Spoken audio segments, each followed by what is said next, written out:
Good morning, everybody. We're going to have a nice, intimate classroom, quiet, so we can hear each other, okay? I'm going to start on a somber note, and I hope you will think it's a liberating reflection at the end. We'll see. GDP is growing at a slower rate all over the world for many years now.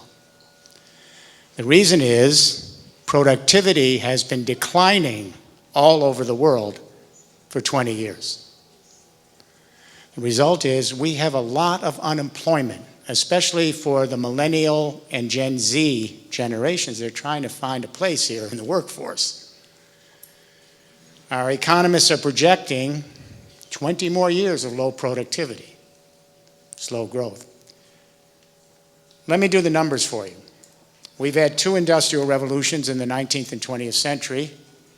Here's where it stands this morning.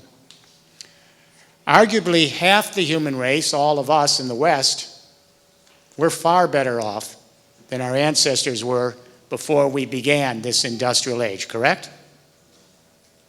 It's also fair to say that 45% of the human race this morning in the South and the East that are making $5 a day or less, which is the poverty level, are actually no better off than their ancestors were before we began the Industrial Revolution. And while half the human race has done better, the other half of the human race, not really, the very rich have done very well. This morning, the 8 richest people in the world, we could put them in this row. 8 people this morning, the richest people, their combined wealth now equals the accumulated wealth of 1/2 the human beings living on Earth. 3.5 billion people. There's something wrong here. Something so dysfunctional about the way we're organizing the economics of the human family. But now we have a more profound crisis. We have been living off the fossil fuels of the industrial era for 2 centuries and 2 industrial revolutions, and now we are in real-time climate change. This is no longer a theory or a model or looming on the horizon. As you know, it's here. And let me explain why climate change is so terrifying. So this conference is about time and space. Let me talk about time and space. What's essentially happened here with climate change is we went way back in history, and in the last 200 years, we violated the burial grounds of the Carboniferous era from a previous geological period in history. And we dug under the ground and under the ocean, and we took up all of those remains from previous plant and animal life from eons ago in the form of oil and gas and coal. And we took those burial grounds and we made them into the wealth of the modern age. And now we have so much CO2 and methane and nitrous oxide that has been spewed into the atmosphere of this small planet that we can't get enough of the sun's heat back out through those molecules back to space.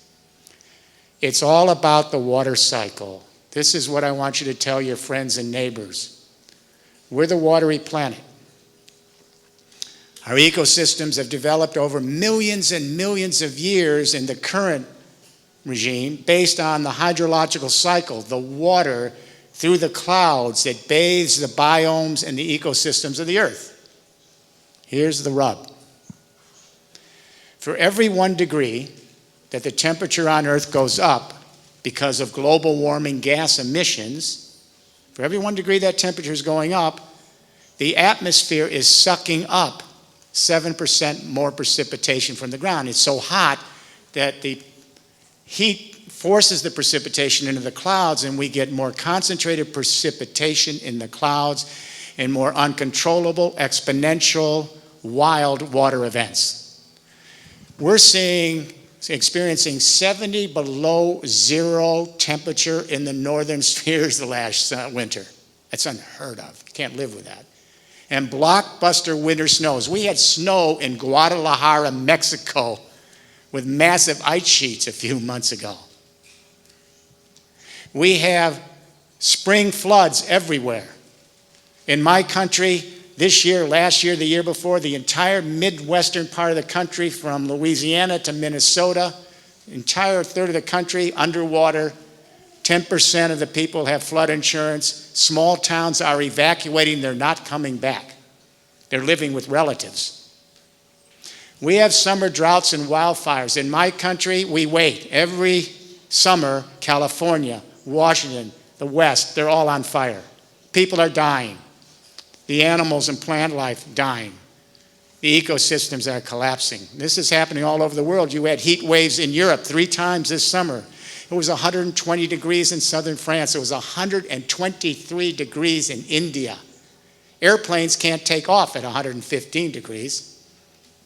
We can't live in this. We have hurricane season from August to December, and we had Dorian just destroyed the Bahamas and went up the coast. Now we have 3 more hurricanes right now this morning heading to the U.S., and Houston is underwater. This is happening all over the world. Our ecosystems cannot catch up to the one-way water cycle. The earth is rewilding its water cycle, and these ecosystems are collapsing. So our scientists tell us that we are now in the 6th extinction event of life on Earth. It doesn't even make the headlines. Most people don't even know. And this is the most extraordinary news we've ever faced in the 200,000 years our species has been here. Remember, we're the babies. We're the youngest species. We've had 5 mass extinction events in 450 million years. That's our time span of life on Earth. And each time there was a tipping point of the planet, the chemistry of the Earth, and very quick die-out. And each time, 10 million years of time to get new forms of life back. Our scientists are telling us that we're going to, I want you to hear this, if you're a parent or a grandparent, are going to have children. Our scientists are telling us that we're going to lose at this rate over 50% of the life forms on this planet in the next 8 decades while this little baby becomes my age. The last time we had an extinction event of this magnitude, I know, I feel bad too for you. This little baby understands.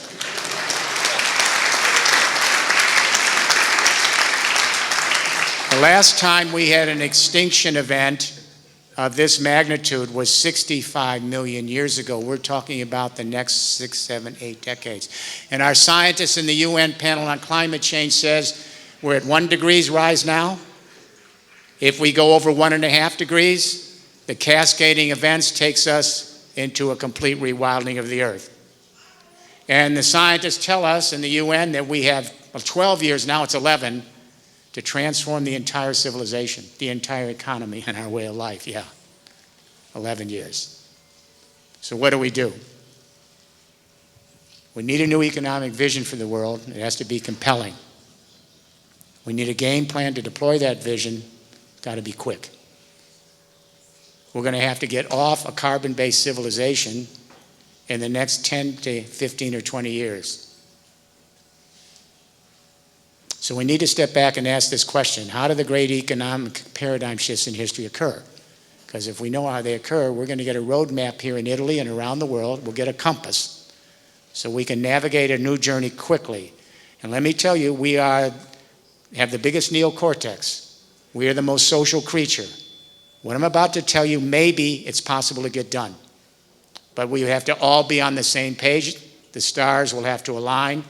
And this has got to be our single mission. So there's been about 7 major economic paradigm shifts in history. They're very interesting anthropologically. They all share a common denominator. And that is, at a moment of time, 3 defining technologies emerge and converge across civilization to create a general purpose technology platform and infrastructure that fundamentally changes the way society manages, powers, and moves it's economic activity, it's social life, it's governance. And what are those three technologies? New communication technologies to more efficiently manage our economic life, social life, and governance, and bring more people together in collective figurative families. New sources of energy to more efficiently power our economic activity and social life and bring together more people in space and time in collective families. New sources of mobility and logistics to more efficiently move our economic activity and social life and bring more people together in collectivities as figurative families. When communication revolutions converge with new energy regimes, new modes of mobility and logistics, it changes the way we manage power and move our day-to-day life, and it changes our business models. It changes our forms of governance. And most importantly, it changes our temporal spatial orientation, communication, energy, mobility. I'm going to give you two quick examples. First Industrial Revolution, Great Britain, the 19th century. Second Industrial Revolution, the United States, 20th century. So the Brits take us into the first Industrial Revolution with a communication revolution. Steam power printing. No more old German manual print presses. Steam power printing, big leap forward in mass communication. And now you could have cheap textbooks for a new phenomena called public schools, and journals and newspapers and magazines and brochures. Then the Brits lay out a telegraph system across the British Isles in the last part of that century. Steam power printing for communication and the telegraph for communication converged with a new source of energy in Britain, coal, harvested by the same steam engine they used for the printing. Then they put the steam engine on rails for locomotives, national transport. This changed our temporal spatial orientation. We went from small towns and a few little bigger cities to dense, big urban cities, and London had 1 million people by the last part of the century. Why? Railroads, hub-to-hub traffic, dense spatial orientation, and the temporal change was incredible. A locomotive in 1850 could go 75 miles an hour. No one had ever experienced that in history. It was a big change in temporal spatial orientation. We brought larger collectivities together and allowing us to go from local markets to national markets, and then we created the nation state. Big spatial shift. 20th century, second industrial revolution in the United States, another communication, energy, mobility infrastructure. The telephone was a really big deal. I know everyone thinks the internet is the greatest thing, but my God, try to imagine what it was like for your great-grandparents after 200,000 years, out of nowhere, picking up a device and talking into it, and someone 1,000 miles away is talking back to them. You know the word phony? You're a phony? It comes from phones, because people believed it was magic, that it wasn't sincere, it wasn't real. The telephone, later radio and television in the United States, converged with a new source of energy. Texas oil wells came in, oil. 1908 then, Henry Ford put everyone in the Model T, and we're off and running. Then and through the 20th century, after the war, we built out the interstate highways, and we had a new spatial temporal orientation. We went from dense urban space to suburban space because of the highways and the road systems. And we put in the shopping malls and the fast food and the theme parks and the travel and tourism. And this dramatically changed our temporal orientation because we then went to container ships and jet travel because of oil. So we started to go global. And in the second industrial revolution, we went from nation-state governance to a new spatial orientation, globalization. And nation-states then had to create global institutions like the World Bank, the IMF, the OECD to operate this new system. That second industrial revolution in time and space took us through the 20th century, and it peaked in July 2008. Remember that month? In that month, Brent crude oil hit a record of $147 a barrel on world markets. And when that happened, the entire global economy shut down that month. The ports, the rail yards, everything stopped. That was the great economic earthquake of the fossil fuel civilization in the industrial era. The collapse of the subprime and the financial market 60 days later was an aftershock, because that was the fake economy, as we say. That was the Ponzi economy. Why was this the earthquake? Everything in this civilization has been taken from the burial grounds of the Carboniferous era. Our fertilizers, our pesticides, our construction materials, our pharmaceutical products, our synthetic fiber, our power, our transport, heat and light, it's all from those burial grounds from a previous time in history. So when the price of oil went over 80 a barrel, all the other prices went up. And when we got to 110 a barrel, purchasing power slowed down across the economy and ground to a halt in July 2008. And now, wherever we have oil, with the exception of 2 outliers, we have authoritarian states and failed regimes, right? And now the Saudi oil wells were blown up this week, and we're looking at war. By the way, we fought 2 world wars for oil and coal. In Europe, we fought it at the Ruhr Valley between France and Germany over coal and oil in the Bosphorus and Malaysia. Millions of people died for the fossil fuel civilization. So not only did we dig up the burial grounds of a previous period of history, then we killed many of our population to keep it going.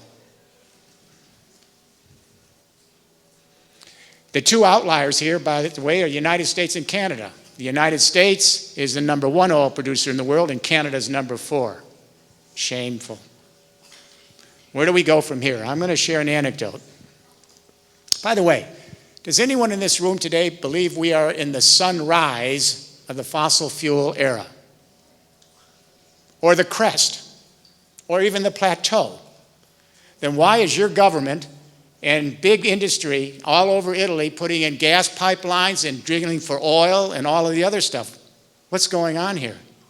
And you're not alone. There are other countries, the special interests, the very wealthy, the business community, your government politicians on all parties, and they're still putting down all of that gas and oil. Where do we go from here? So when Angela Merkel became chancellor of Germany, she asked me to come to Berlin in the first couple of weeks of her government to help her address the question of how to grow the German economy, create jobs on her watch. So when I got to Berlin, the first question I asked the Chancellor, I said, Madam Chancellor, how do you grow the German economy, create new jobs, new opportunities, when your businesses are plugged into a second industrial revolution infrastructure of centralized telecommunications, fossil fuel and nuclear power, internal combustion, road, rail, water, and air transport, and that infrastructure to manage, power, and move German economy and society peaked in its productivity 20 years ago. Let me explain this to you. The economists don't seem to know why productivity is declining when we have all this digital revolution, all right? And there's a reason. The economists don't understand productivity. Every engineer is going to know what I'm talking about in this room, every chemist, every biologist, every architect, and let me explain. The economists believe that there are two ways to measure productivity: better machines, better workers, all right? But when Robert Solow won the Nobel Prize for economic growth theory, he let this little secret out. Economists don't want to talk about this because it's embarrassing. He said, well, when we track every year the industrial era, these 2 things, better machines, better workers, it's actually only 14% of the productivity. Where's the other 86%? They don't know. It's called the Solow residual. But every engineer and chemist and biologist knows, and architect, because their language is the laws of thermodynamics. First and second laws of energy that govern the universe, the solar system, the biosphere, and everything you're doing here in Italy. So, there is a third form of productivity called aggregate efficiency. Aggregate efficiency is the ratio of useful work to potential work in every single conversion of economic activity across society. Let me explain.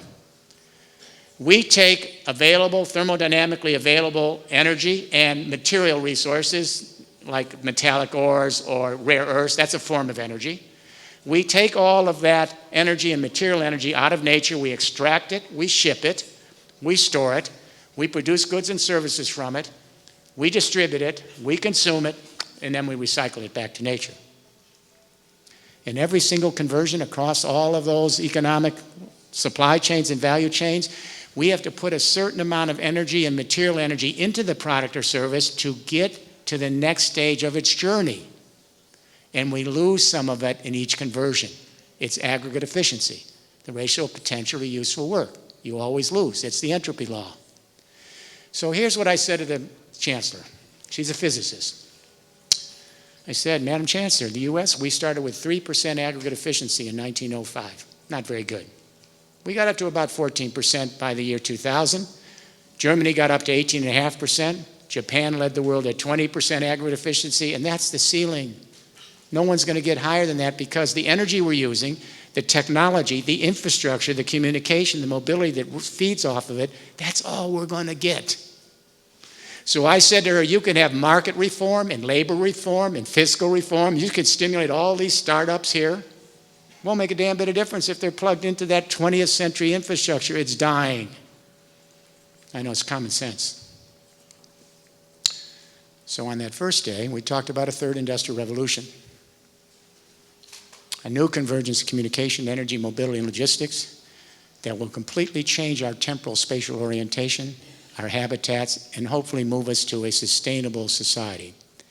At the end of the day, the chancellor said, Mr. Rifkin, we're going to have this third industrial revolution not only for Germany, but for the European Union. I'll come back to Germany in a bit. Here's the revolution. And all of you under 40 in this room are part of this. You're going to be very familiar with what I'm about to say. We are 29 years into the World Wide Web. We have 4.5 billion people connected. And pretty soon everybody, because now China has a smartphone and Korea for $25 with more computing power than sent our astronauts to the moon. There are literally in the Amazon now, in villages, where they're in the palm of their hand, they've got more computing power than sent our astronauts to the moon. This is potentially, in quotes, power to the people, but it requires a political movement so it's not taken away from us. And now this digitized communication internet that we all use is now just converging with a digitized renewable energy internet. We have millions and millions of small players, cooperatives, farm associations, neighborhood organizations that have created cooperatives all over Europe. And now we have solar and wind in China, and now in California, New York, and Texas, it's starting. Then some here in Italy too, for sure. And now they are producing, all these small players are producing their own solar and wind where they work and live and in their neighborhoods, and what they're not using, they're sending it back to an increasingly digitized, smart, algorithm governing energy internet using the same big data and analytics we use on the communication internet for news, knowledge, and entertainment. They come together. And now these two internets are converging with a third internet, a digitized mobility and logistics internet made up of electric and fuel cell vehicles powered by solar and wind from the energy internet. And also they're going to be in car sharing services, which you're doing now, and they'll be autonomous. And those autonomous vehicles on road, rail, and water inland will be using the communication internet and the algorithm governance to manage those autonomous vehicles. They all come together. It's one infrastructure, just like the first and second industrial revolution. And now these three internets, communication internet, energy internet, mobility internet, are riding on top of a platform called the Internet of Things. We're placing sensors across the world. We've got sensors in the wild monitoring what's going on with our species. We've got sensors in the agricultural fields, factories, warehouses, smart roads, smart homes, smart vehicles. And they're monitoring data. And that data is increasingly going back to the emerging communication, energy, and mobility internet to manage power and move collectivities. We are creating a global brain and nervous system for the human race. The brain is GPS and Galileo satellites, and they're synchronizing all of those billions of sensors across the system. By 2030, ubiquitous. We're connecting the human race so that in all of our diversity, we can engage each other virtually and physically at very low fixed cost and near zero marginal cost. This is changing our temporal spatial orientation. We take it for granted But 20 years ago, this wasn't the case. We've got young people Skyping in global classrooms, gaming in sports all over the world. 2.5 billion of them are on Facebook, the largest figurative family in history, gossiping with each other. We're connecting.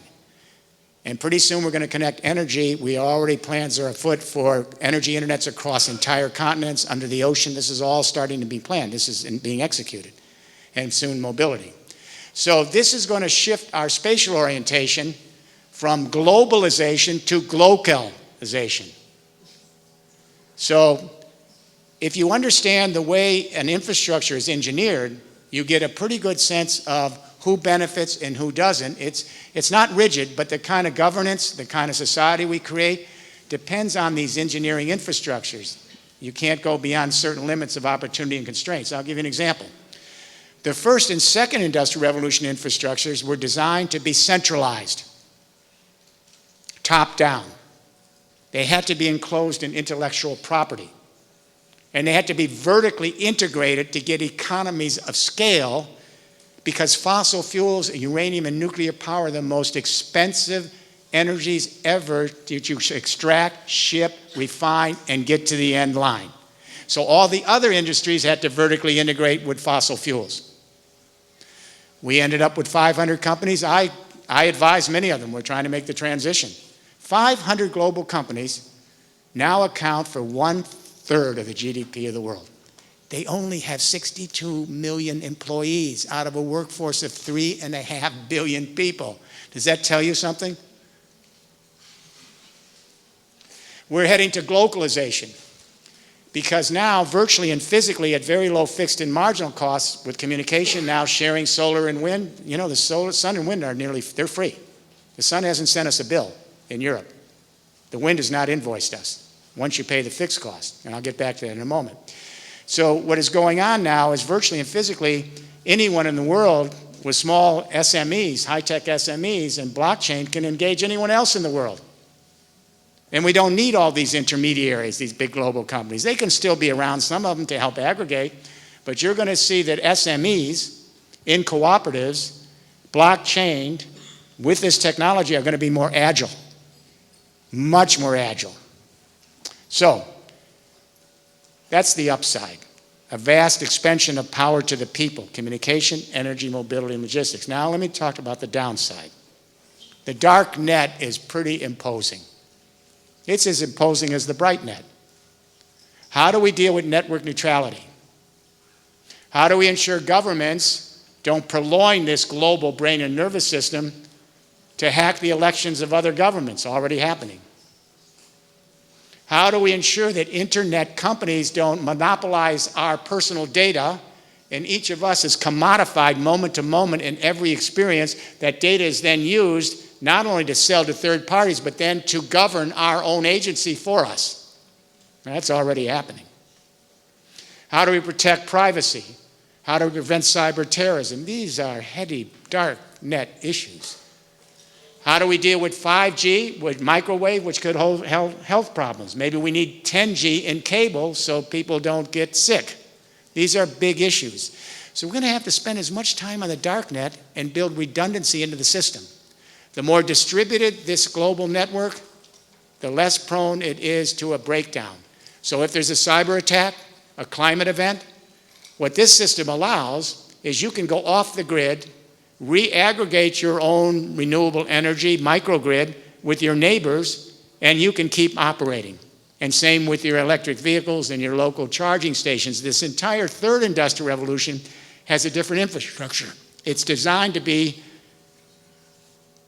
distributed, not centralized. Think the internet. It works best if it's open and transparent, no intellectual property, then you have the network effect. If you try to enclose it in intellectual property, you don't get the network effect. And it laterally scales. It makes a much more agile way for the human race to organize their day-to-day life. It's called peer democracy. So we're going to have to be very vigilant to build in this distributed system so that we don't suffer the consequences of cyber terrorist attacks, climate events, and a handful of institutions running the game.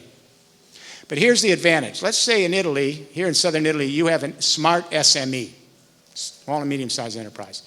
You could go up right now on this emerging Internet of Things and have a transparent picture of all the data. There's a lot of free data going over there. Then your little company, high-tech SME, you can take the data you care about and strip it out from all the other data coming through all the internet. Then you can take your data and you can mine it with your own analytics. Create your own algorithms and apps. So you can dramatically increase your aggregate efficiency at every step of conversion along your economic organization, dramatically increase your aggregate efficiency, reduce your ecological footprint because you're getting more out of the earth by using less and recycling in a circular economy run by a smart technology, and you can plunge your fixed and marginal cost. Now, let me talk about marginal cost for a moment.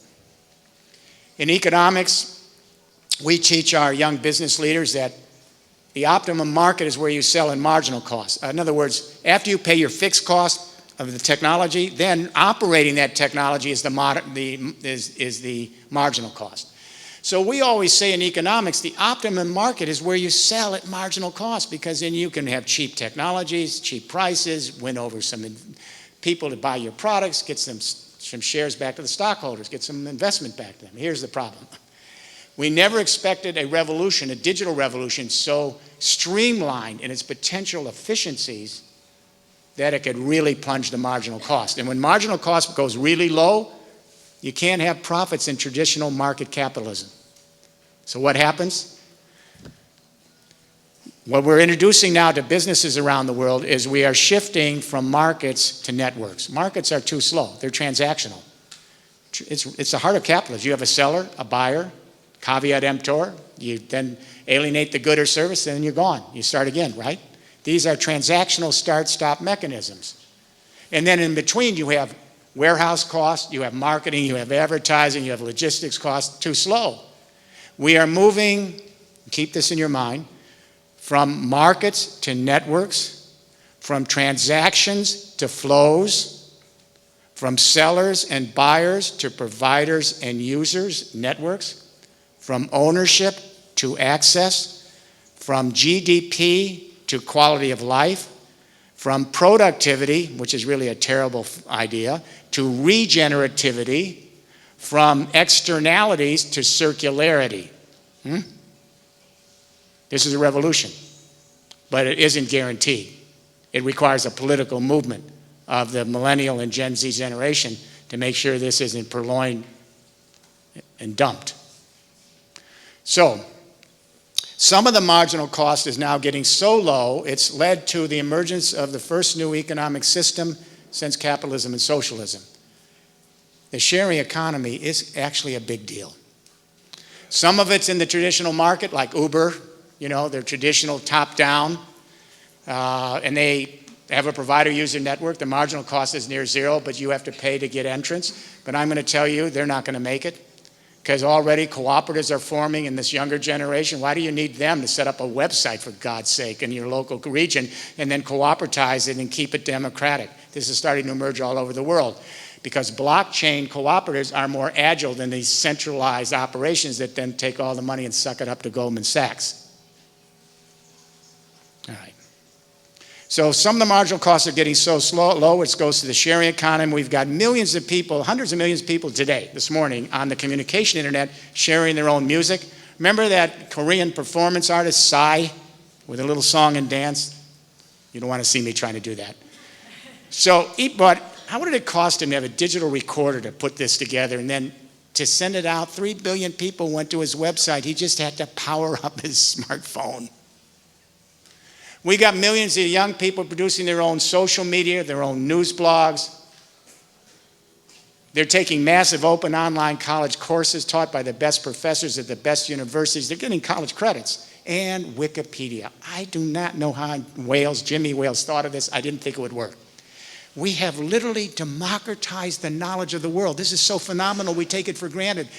All of a sudden, the human race is creating its own knowledge. We democratized it. And apparently, you have nothing else to do.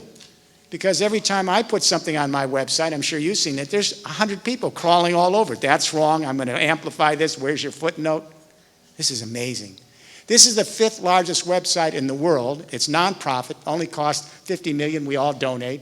And actually, if you eliminate the porno websites, I'm pretty sure it's number one website in the world.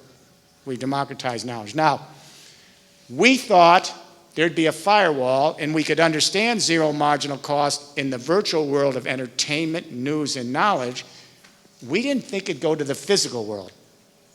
The Internet of Things broke the firewall. We now have millions of people sharing their own solar and wind, near zero marginal cost. We have millions of you, everyone under the age of 40. Let me see your hands. Oh, you're the problem.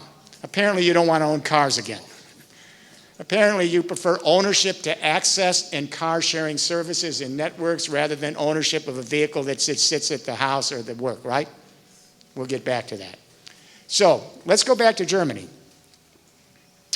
What's happened since that first conversation? Germany is now 40% solar and wind electricity. 40%. They're going to be 65% on targets by 2030. They just announced they're putting an entire high voltage, direct current national power grid across Germany, underground, in cable, already agreed to by the regions in the next 4 years. It's up. Amazing. And they've given 40 billion euros finally to the coal regions and given them 10 years to transition to the new industries. 40 billion euros. They've stepped up. So here's what's interesting. Fixed and marginal cost. What's not known is the fixed cost, and when you hear this, you're going to remember this and you're going to talk to every local politician that's still feeding the fossil fuel industry in Italy, okay? And the whole complex. So the marginal cost of the fixed cost of solar and wind have been on a plunging exponential curve now for many years. The problem with exponential curves is you don't see it until around the 21st or 22nd doubling. For example, if I double $1, $2, $4, $8, 16, 32, 64, 128, 250, 65, 12, it doesn't look like much.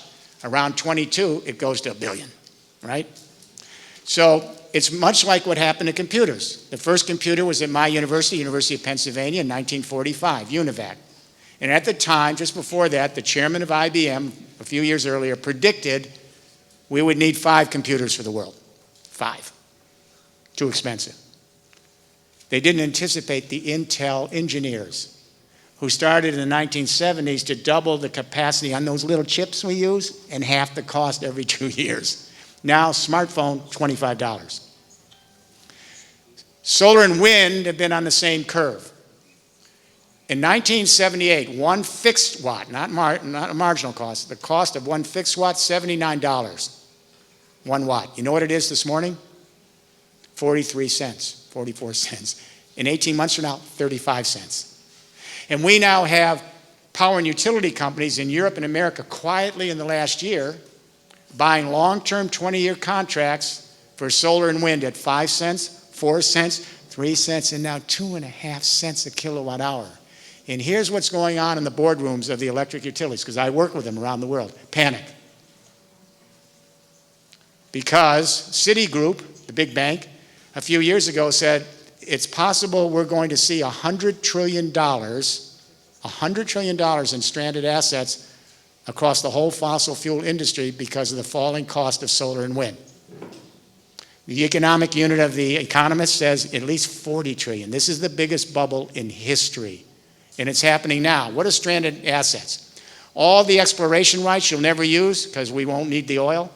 All the refineries, the pipelines, the petrochemical complex, the gasoline stations, and all the industries involved. Here's what you need to tell your politicians. This year, the levelized cost of scale, solar, and wind have just dipped down all the other fuels. They're way below nuclear now. They were way below coal, way below oil, and they just dipped down below natural gas. And they're plunging. So your politicians, your businesses are still moving into all of these gas power plants saying we need them for backup for solar and wind because they're intermittent. We don't need them. Our smart grids with algorithm governance are aggregating demands very easily between peak and base load. This is an urban myth, perpetuated by the fossil fuel industry. We don't need them. We don't care about them. And all those gas-fired power plants you're putting in across this country, they're stranded. You're going to lose money on them. They'll never amortize out. You tell your politicians this, your business leaders. The market is speaking. Now, you know I'm often critical of capitalist markets, right? For a long time, 40s. But in this case, it's a guardian angel. The market is more powerful than these industries. But the market will not do this alone. The transition I'm talking about is going to require that every region of Italy start laying down this new infrastructure and moving this forward, or we'll have a vacuum. It's going to be local governments and regional governments to lay out this infrastructure. So, where does this take us? Who's producing all this new energy? I'll go back to Germany, but Europe, and you have it in Italy. It's mainly small cooperatives, farmers, SMEs, neighborhood groups. They all got loans from the banks. The banks knew they would pay back by the energy they produced, and everybody's doing fine. The big four power companies in Germany are producing 4% of the energy. They're gone. They can't scale it. To their credit, they could vertically scale oil, gas, coal, and uranium because you needed big money, big investments, vertical integration, so they could do it. But how are these companies going to capture every one of your rooftops to get the solar? How are they going to capture every landscape to get the wind? Or every geothermal deposit under your ground? They can't do it. They're gone. They can do some of the big scale, but not much. This is power to the people. Power, energy, literally, figuratively, politically. Power to the people. Does this mean this is the end of the electric utilities? Maybe, but not necessarily. They have to change their business model. So back in 2009, we introduced my office a new business model. I'll tell about it now because all the major companies have now taken this business model in the last 24, 36 months. Here it is. So E.ON, the German company, and you tell this to Enel, because their power is all going to the top. You're not getting much distributed power here. They're doing a good job in putting solar and wind in, but how many of you are involved in the process? All right? So in Germany, E.ON, one of the big four, they asked if I would debate their president, Mr. Tyson. He's still there. And I said to him in the debate, I said, you're not leaving the second industrial revolution tomorrow. But the disruption is going to come within the next 2 or 3 years. And if you're not there with a new business model in place, you're gone. The transition's 20 years. The disruption is 36 months. So I said, in the new business model, you don't generate any electricity. We're going to generate all the electricity. You know, we're putting solar and paint for the walls now, and glass. It's going to be everywhere. Everyone in the world is going to be producing it. And when you don't have a little sun or a little wind, someone else does, you'll share theirs. Same with hydro. So I said to this power company executive, CEO, you don't generate the energy and you sell less and you make more money. He said, wait a minute. I don't generate it and I sell less. How do I make money? I said, you're going to set up partnerships with thousands of businesses and you're going to help manage the energy, the data on the energy that flows through their businesses, and you're going to help them with their analytics, their algorithms, their apps, so they can dramatically increase their aggregate efficiency, reduce their ecological footprint, reduce their marginal cost in the energy that has to flow at every conversion across their economic activity, and in return, those thousands of businesses are going to reward you with some of the gains in performance contracts. He waited too long, E.ON. He then finally put his nuclear and fossil fuel on the market 2 years ago. 0 bidders, stranded assets. The power companies in Germany alone lost $300 billion already. But they're now moving to the new model. You got to do this here in Italy. This is power to the people. All of us should create cooperatives and aggregate our solar and wind, our energy efficiencies, and then we create partnerships with the electric utilities, and they can help manage it, but we produce it. All right? Open commons, cooperatives. And not just Europe, now China. I never worked in China. I didn't know anyone in China. I was totally shocked. I thought this was a joke, actually.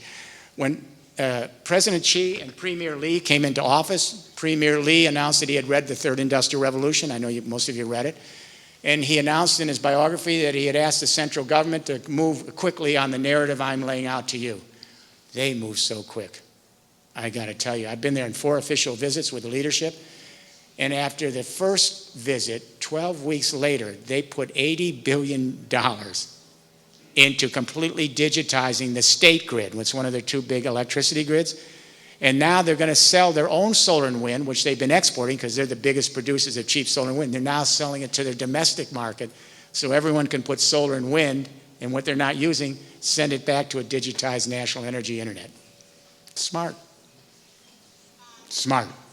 The coming together of the communication internet with the energy internet makes possible the mobility and logistics internet, and all of you under 40 are never going to own cars again. That's grandma and grandpa. Here's the problem. For every car you're sharing, we're eliminating 7 to 15 cars. We all know this. I work with the automotive industry. I was just on Tuesday or Monday, I was in Chicago, and we had all the chief engineers for every transportation company in the world in the room. We had about 200. They know this. We're eliminating all the cars. We have 1.2 billion cars, buses, and trucks in the world. They're choking us in carbon dioxide and carbon monoxide, all right? We're going to eliminate 800 million of them in the next 3 decades, and the other 200 million will be electric, fuel cell, powered by solar and wind from the energy internet, and they'll be autonomous on these systems. And we also think they will go towards zero marginal cost by 2035, meaning so cheap, you have no labor at the steering wheel, the solar and wind that powers it is near zero, that you will get free transportation. These are the new studies, but they're going to try to commodify you in the car, like in the airplanes. They're going to try to give you entertainment, news, all that kind of stuff.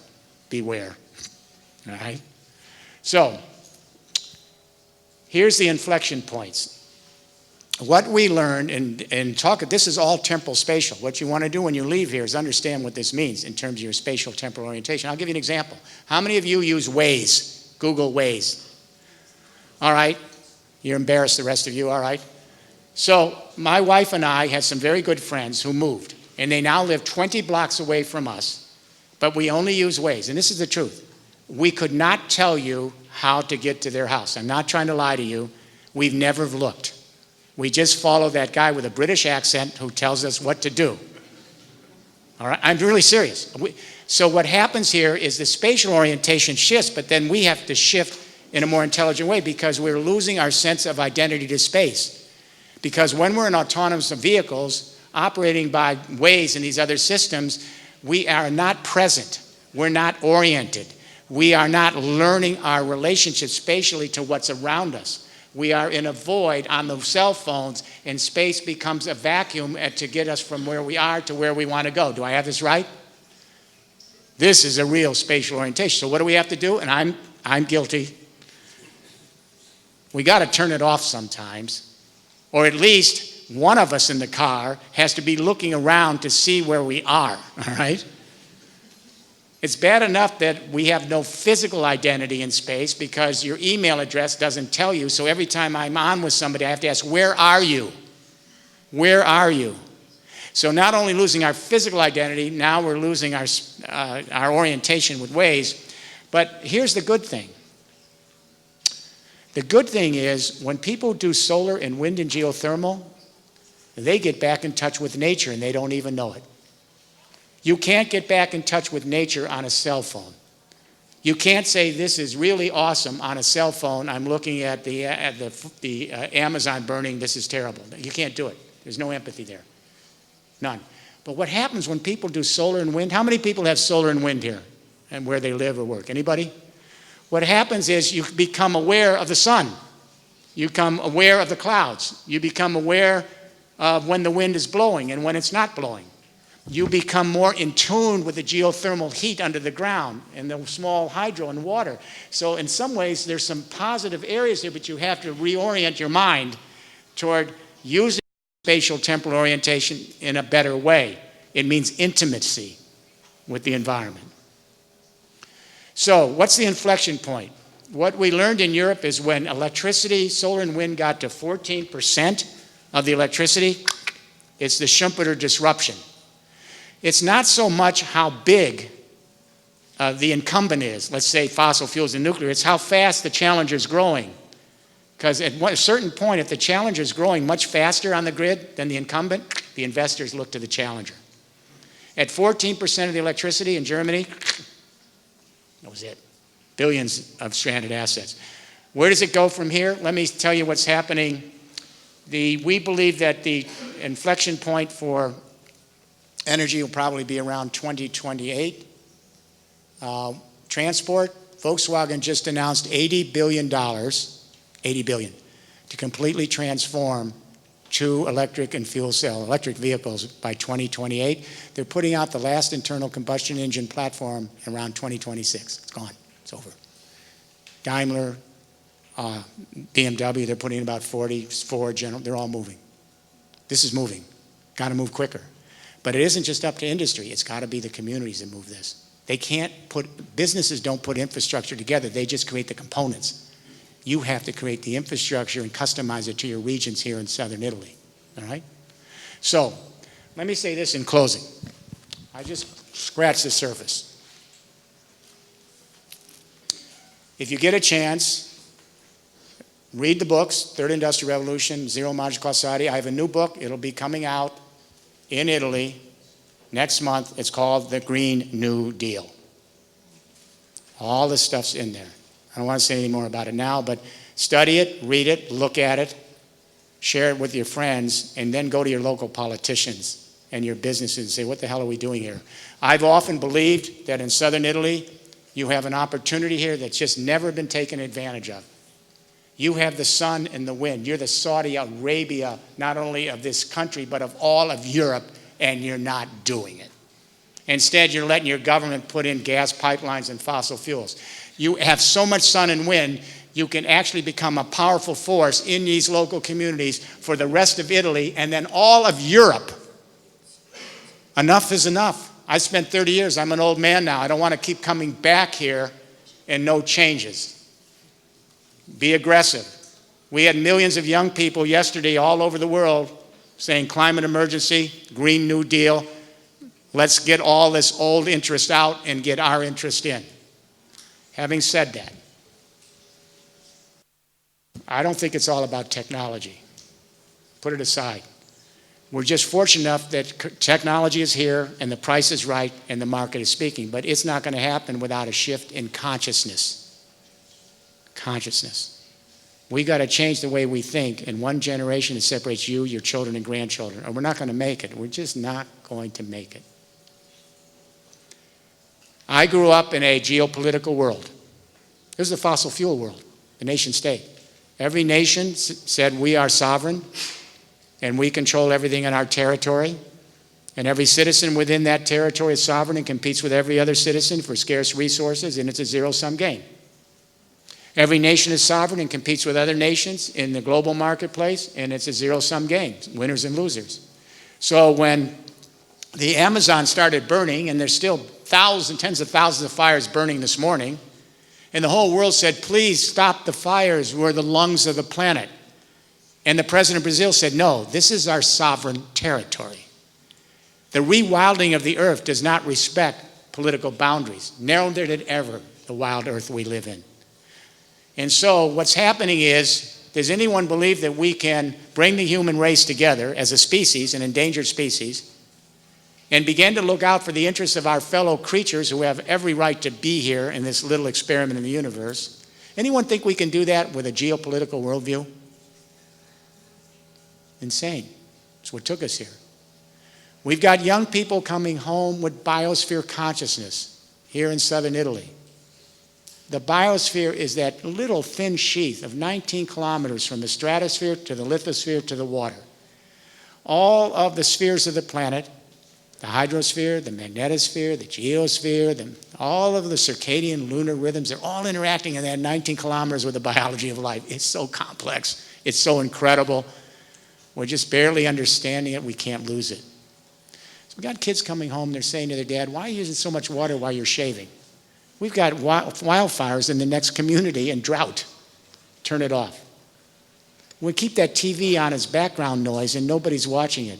Too much electricity, turn it off. We don't need 2 cars. Get rid of it, car share. And here's the one I'm fond of. My wife and I are animal rights activists. We believe our fellow creatures have a right to be here on their sojourn. We've got kids coming home and they're saying, I hope it's here in southern Italy, where did the hamburger come from on the plate? Did it come from the Amazon? That's why they're burning the trees. So they're burning thousands and thousands and millions of acres to get 6 inches of topsoil for 1 cow to graze for a single hamburger. And when they burn those trees, there are species of wildlife that have been there for millions of years, and they only live there. We never hear them again. They're gone. Imagine this, half the species of the world gone in 8 decades. They've been here millions of years, gone. And when they burn the trees to graze the cow for the hamburger on that plate, those trees aren't there to absorb CO2. They're no longer the lungs of the planet. And we get the CO2 up and the methane up. And the nitrous oxide. So some woman farmer in rural India cannot feed her children because she's being flooded every year in the spring, and she's got summer droughts, and the crops can't grow at 123 degrees because of the hamburger. So what these kids are learning, and we all are, this is the cruel lesson we're learning, but it's a revelation. And once you have it, it's a silver lining that will give us confidence. We're learning finally. We never had supreme agency over this planet. It was a fiction because we dug up the burial grounds of a previous period in history and thought we could be no end to progress. We now learn, and our kids are learning, that everything we do, every single thing we do every day has a carbon footprint that affects somebody else or some other family or some other community or some other country or some other species. We're learning that all of us are intimately connected in all sorts of agencies that go beyond us, and we have to learn how to adapt and to move with this rewilding. We're never going to go back. I'm not going to sugarcoat this. We're going to get worse and worse. But the key is, can we survive? Can we learn to adapt? Can we become resilient and maybe become new in a completely different way than we've known in the past? This is going to be really, really difficult to make this shift happen. And it's going to be a world we don't know today. But here's what I do know, and finally. We can do this. The first industrial revolution, the juvenile infrastructure, came in place between 1860 and 1890. 30 years. The second industrial revolution infrastructure came in place, the juvenile infrastructure, from 1908, Model T, to 1932 or 3, 25 years, because it built off the first. The third industrial revolution, and we say this in the Green New Deal, the New Book, it'll come in, the juvenile infrastructure, in 10 years. And the whole infrastructure before 20. This can be done. When you leave here, this is not entertainment.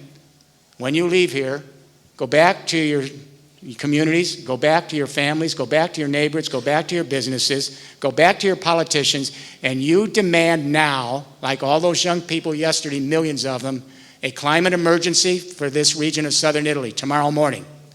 Demand a Green New Deal for your community and region tomorrow morning. Do not let them go. Do what you have to do. Protest, walk into their offices. You say to them, how could you still be putting in fossil fuels when the levelized costs of solar and wind are cheaper? We will not tolerate this. I'm confident in Italy. I've spent 30 years here. You should be first movers. You should be leaders in Europe. The new president of the European Commission, Ursula von der Leyen, say the number one mission, our plan, will be Green New Deal. And there's going to be Italy, Germany. It's going to be Italy, Germany, France, and Spain that bring this in. And I expect you to be at the head of the pack. Thank you.